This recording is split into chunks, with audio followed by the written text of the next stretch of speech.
Whenever I ask nice men, why do you want to get into this relationship?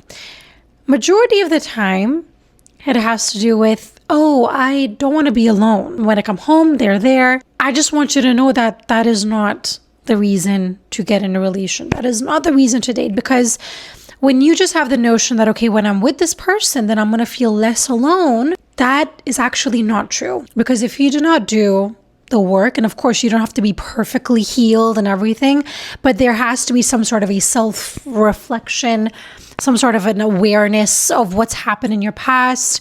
What kind of future do you want to have? What kind of love are you looking for? What are your non-negotiables? What are your boundaries? If we haven't gathered this minimal amount of information, we tend to attract whomever. And most of the time, if you're somebody who is very kind and you're very nice and you lack boundaries, you don't want to say no to a woman because you think, okay, well then, I won't be able to find a woman.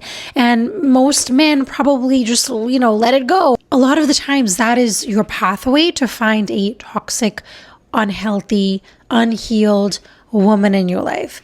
Because the women that are toxic, unhealthy, narcissistic, whatever you want to call it, they tend to be extremely charming.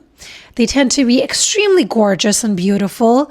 They tend to know exactly what to say to you to get you hooked. But if you end up marrying or getting in a relationship with a toxic, narcissistic person, woman, then she is going to make you feel even more alone than you feel right now. Not only that, she's going to take away a lot of things that mean a lot to you. And so before dating, I really would sit down with myself and ask myself, reflect, journal. That's one of the biggest things I recommend to men. Start journaling.